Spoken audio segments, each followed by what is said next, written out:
Alhamdulillahi fatiris samawati wal ard ja'ilil malaikati rusulan uli ajnihatin mathna wa thulatha wa ruba' yazidu fil khalqi ma yasha'u innallaha ala kulli syai'in qadir. Ashhadu an la ilaha illallah wahdahu la syarika lah wa ashhadu anna sayyidana Muhammadan abduhu wa rasuluhu alladzi la nabiyya ba'dah. Allahumma salli wa sallim wa barik ala sayyidina Muhammad wa ala ali sayyidina Muhammad kama sallaita ala ali Ibrahim fil alamin innaka Hamidum Majid. Ibadallah, usikum wa nafsi bitaqwallahi faqad fazal muttaqun. Hadirin jamaah Jumat rahimakumullah. Pengakuan kita sebagai umat Islam, sebagai mukmin, sebagai umat Rasulullah sallallahu alaihi wasallam bukan sekedar hiasan di dalam bibir kita, tetapi harus kita buktikan dalam keseriusan kita menjalani seluruh praktek keberagaman ini dengan sebaik-baiknya sesuai dengan apa yang diajarkan oleh Rasulullah sallallahu alaihi wasallam. Oleh karena itu Allah berfirman, A'udzubillahi minasyaitonir rajim. Qul in kuntum tuhibbunallaha fattabi'uni yuhibbukumullahu wa yaghfir lakum dzunubakum. Jika kamu mencintai Allah, maka ikutilah aku. Allah Subhanahu wa taala memfirmankan ayat ini sebagai seruan dari Rasulullah sallallahu alaihi wasallam agar seluruh kehidupan kita sehari-hari dilakukan dengan cara mengikuti setiap jejak perjalanan kehidupan Rasulullah sallallahu alaihi wasallam. Ikutilah aku. Nanti Allah akan mencintaimu dan Allah akan mengampuni dosa-dosamu. Jadi hadirin rahimakumullah, maka pertanyaannya adalah apa yang diajarkan oleh Rasulullah sallallahu alaihi wasallam kepada kita dalam hubungan kita dengan sesama muslim, dalam hubungan kita dengan sesama manusia. Maka Rasulullah sallallahu alaihi wasallam menggambarkan bagaimana cinta Rasul kepada umatnya. Dan itu artinya kita sebagai muslim harus memiliki kecintaan terhadap sesama umat Rasulullah sallallahu alaihi wasallam. Di dalam sebuah hadis Rasulullah sallallahu alaihi wasallam disebutkan beliau beranjak dari Masjid Nabawi, masjid yang terletak di Madinah, untuk berziarah ke kubur yang ada di Baqi'. Maka para sahabat mengikuti perjalanan Rasulullah itu. Selesai ziarah ke kubur di Baqi', Rasul kembali ke masjid. Demikian para sahabat mengikuti Rasul. Maka ketika Rasulullah sallallahu alaihi wasallam dalam perjalanan antara Baqi' dengan masjidnya itu, Rasulullah sallallahu alaihi wasallam berujar, "Wadidtu an ara ikhwani." Aku kangen. Ada rasa kangen di dalam diriku untuk bertemu dengan saudara-saudaraku.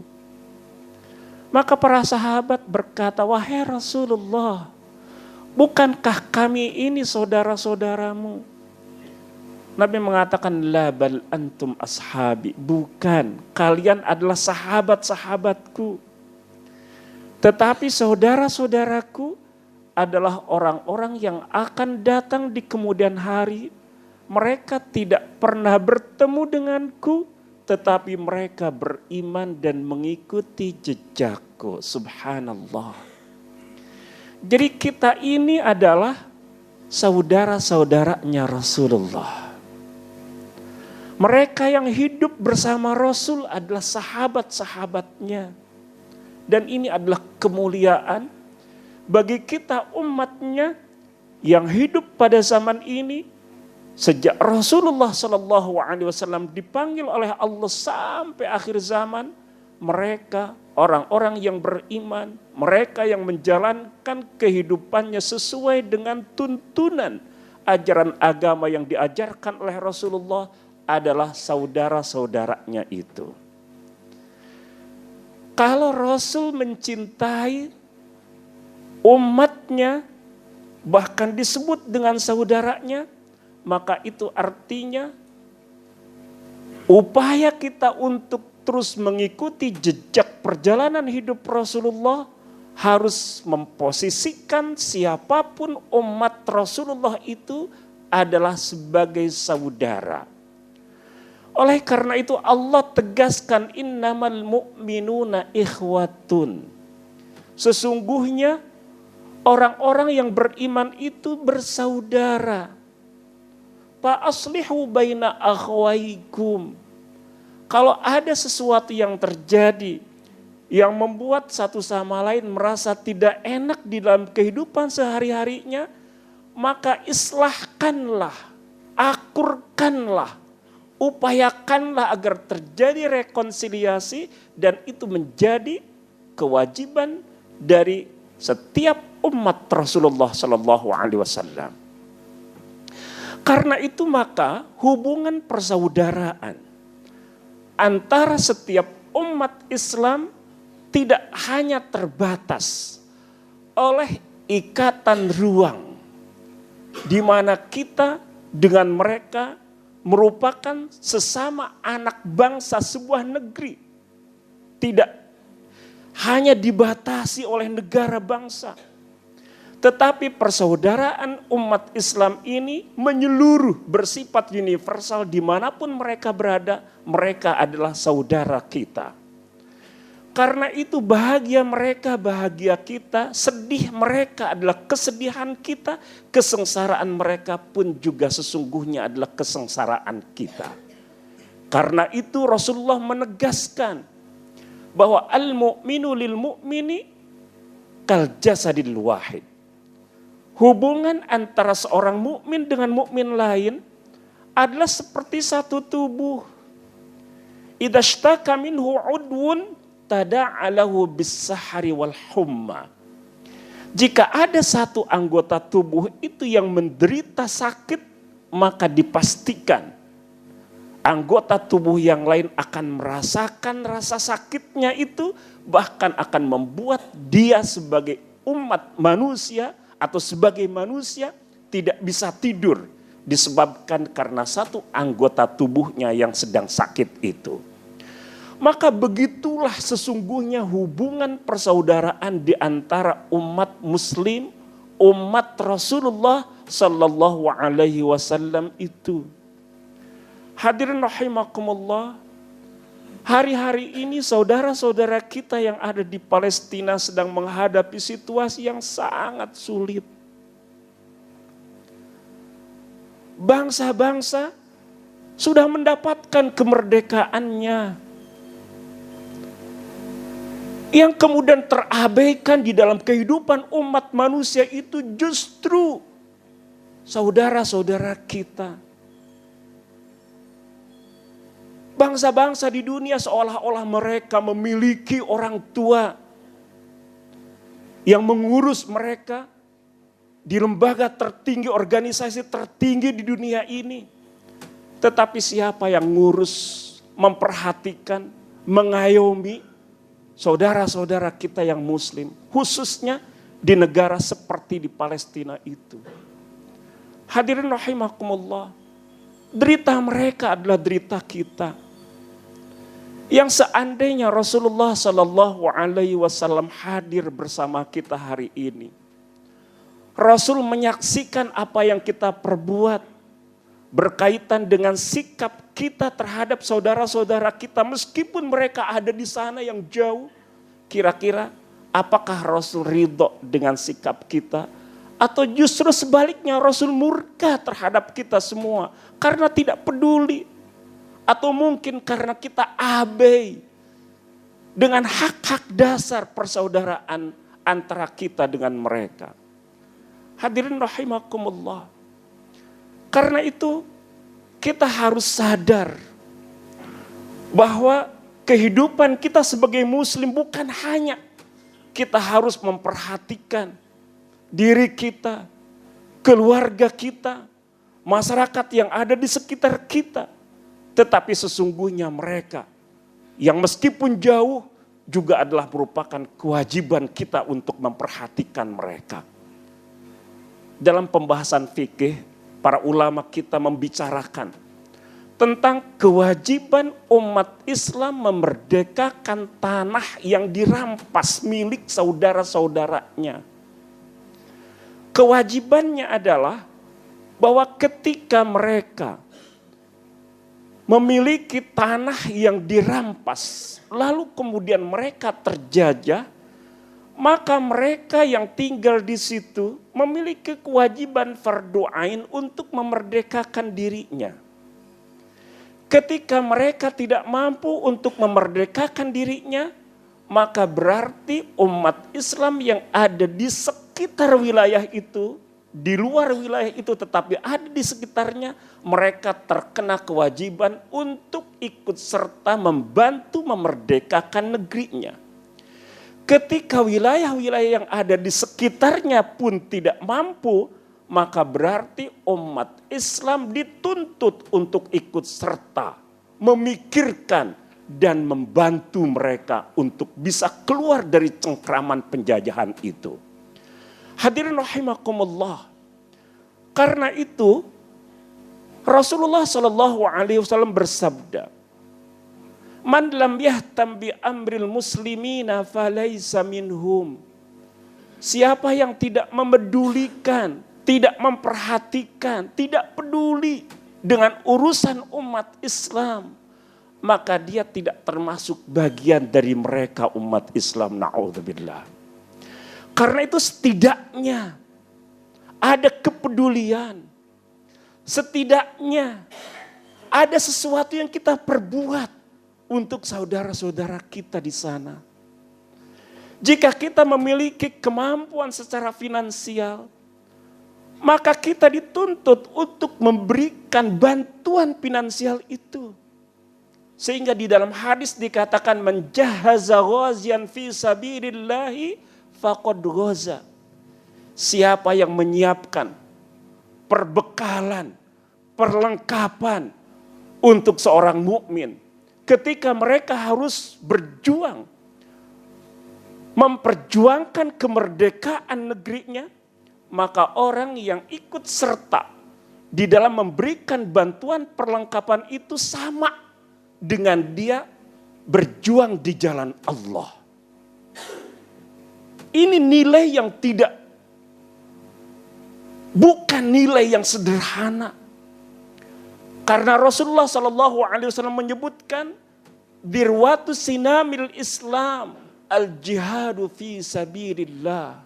Puncak dari kemampuan seseorang menjalankan ajaran agamanya adalah kemampuan dia untuk ikut berjuang dalam memperjuangkan khususnya kemerdekaan dari umatnya. Posisinya ada di puncak. Ketika mereka berjuang untuk mempertahankan negerinya, membebaskan negerinya dari penjajahan, lalu bahkan kemudian mereka mendapatkan penderitaan. Menurut kabar sampai hari ini, 5.700 saudara-saudara kita di Palestina telah meregang nyawa dalam memperjuangkan kemerdekaan mereka. Mereka sedang berjuang. Siapa di antara kita yang urun rembuk memberikan bantuan apa yang bisa kita lakukan untuk mereka, maka di mata Allah dia sama dengan orang yang berjuang di jalan Allah itu. Lalu kemudian dia bertanya, lah memangnya bantuan finansial yang kita berikan itu akan digunakan oleh mereka yang berjuang di jalan Allah. Bukankah sebagian dari dana yang dikumpulkan misalnya itu bisa digunakan oleh keluarganya? Sama.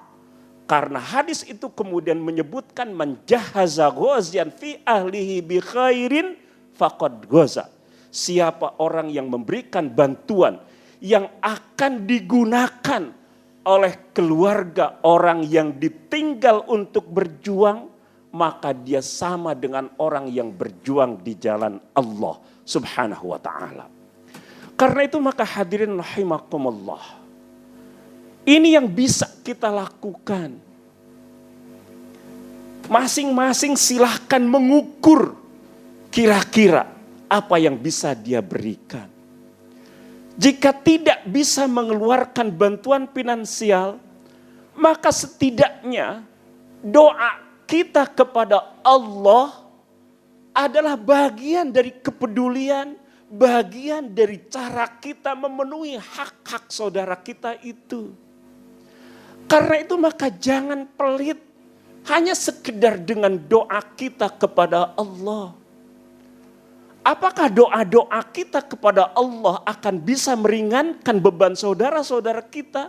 Rasulullah Sallallahu Alaihi Wasallam bersabda, ad-du'a'u silahul mu'min. Doa itu adalah senjatanya orang mukmin. Hadirin rahimakumullah, kita seringkali sadar dengan persoalan yang kita hadapi. Terkadang setiap kita menghadapi persoalan yang cukup serius. Tiba-tiba kemudian ada saja jalan keluar dari setiap persoalan yang kita hadapi.